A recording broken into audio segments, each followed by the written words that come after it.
Hello, I'm Andrew Dyer, and welcome to another edition of the Roundball Report, the only show in the area dedicated to highlighting the excellence of the high school, college, and professional basketball teams which play in the Washington metropolitan area. And unfortunately, neither of my co-hosts, Nikki Lewis, Monica McNutt, nor Janae Hayes can be here tonight, but the ladies will return as soon as the schedule permits. And I want to give special thanks for Monica for filling in for me the last couple of weeks. I want to get things started today as we have a special treat as distinguished longtime NCAA Division I college basketball official Angela Lewis is here to talk about her career and about an exciting venture that she may be pursuing on the horizon. Angela, welcome to the Roundball Report. Thank you so much for having me. Now, we talked about your distinguished career. I know you're humble, but tell the folks about some of how you started on the court, got into officiating, the things that you've done over the years. Okay. Like you said, I am 29 years into women's basketball officiating at the Division I level. And that venture started with, of course, at the very low level with CYO and high school and recreation. And Donnie Gray, who used to be a Division I Final Four official, actually started me off. He mentored me. And one day he was out observing or training basketball officials in Palmer Park Recreation Center, which was like right around the corner from where I live.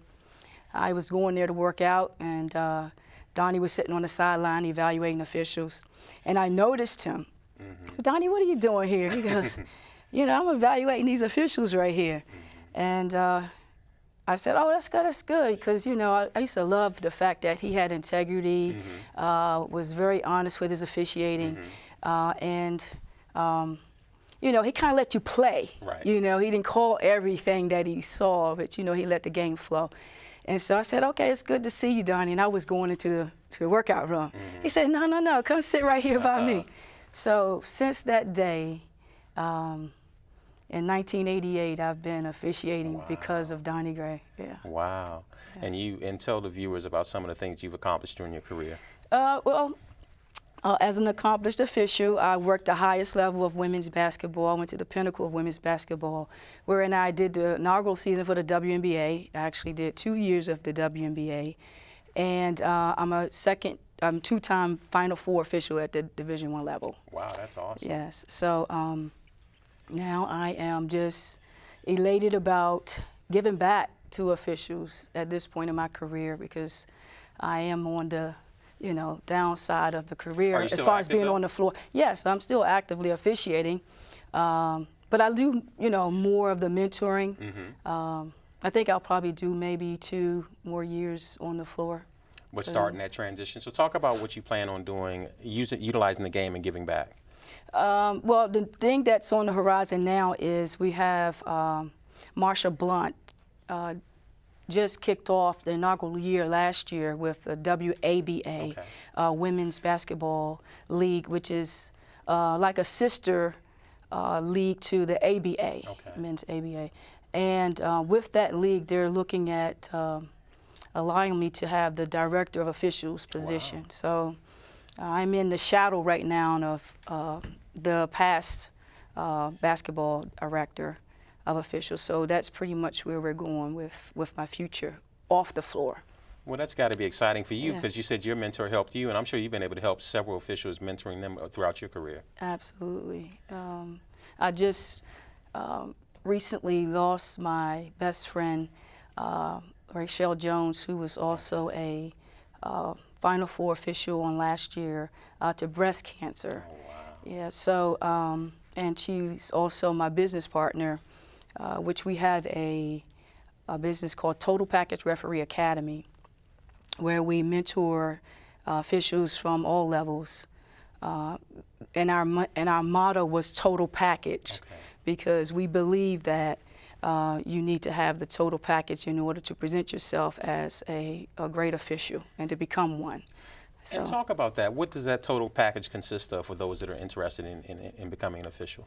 Well, integrity, you have to work hard, loyalty, commitment, and it's what you do off the floor, studying the rules, exercising, keeping yourself in good health, having a balance with faith, family, and friends. And so we speak not just about the game, but about life skills and principles. and faith being the most important one. Right. And I'm so happy that not only am I able to mentor people in the outside world, I also have my niece who is also becoming a basketball official. Awesome. So leaving a legacy is just as important to me as mentoring others on the outside. Yeah. And I was joking with Rodney Holland, a good friend of yours, who's now the interpreter of Board 134. We're going to be doing some things with Rodney in the future, but we were joking about how I became an official 11 years ago, and my son was saying he played high school ball, and he was a football player primarily, but they would just eviscerate the officials, right? Then when I started refereeing, he said, you know what, that official might have a family because my dad officiates. I was like, you put on a striped shirt and they forget that you're a human being. Exactly. Yeah. You have to have thick skin, for sure. And you have to tune out the crowd, even though when you approach the game, your responsibility and jurisdiction is the whole arena. And so, you know, you cannot allow unsportsmanlike behavior from the fans, where it's detrimental to the game of basketball. Because nowadays, you know, you have the whole bullying thing that happens in school. And so a lot of times the fans don't realize that what they say out of their mouth can hurt people. And so as a basketball official, you have to exert your authority the entire time you're in the gym. So talk about the balance of knowing the game and your judgment is just about as important as your knowledge of the rules. Yeah, that's a common sense thing. You know, you can't. I tell the officials that I mentor, you see everything, but you don't call everything you see, because there has to be a flow to the game. You know, you call the obvious. Right.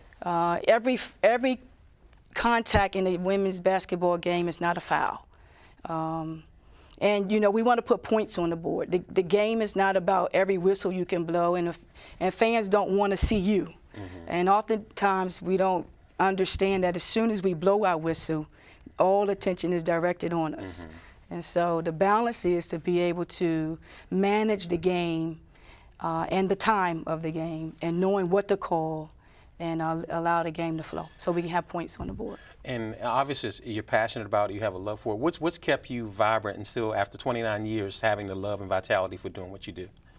I just love basketball. I've been playing basketball since I was probably 5 years old. My grandmother and grandfather had to pull me from off the court in order to come in and eat. Basketball for me was one thing that was the thing that catapulted me into my career, is being able to have a 4-year scholarship in college. It's just been my pathway to life. I traveled all over the world. It's good money, but I don't tell people to get in it for the money, because you start off and it's not as much money. So it has to be loyalty. But I've been able to take my family. My mom and I had a Mom and Me year-old last year, so she went on the road with me to a lot of places. So the balance is to be able to have support, one with your supervisors and them trusting you to have the assignment, but also having family to support you and pray for you while you're on the road. Well, we thank you a lot for spending some time with us. I know this wasn't your comfort level, but you did a great job, and we look forward to having you on again in the future and following your pathway. Well, thank you. It's been a great opportunity. I appreciate you. All right, our pleasure. Okay. And special thanks to my good buddy Ron Owens for setting this up. We're going to go to a break right now. When we come back on the other side, we're going to turn the page to Pro Hoops as we recap the week in NBA free agency for the Washington Wizards and the rest of the NBA with Coach Jimmy Fowler-Hillman of HSRN. So stay with us.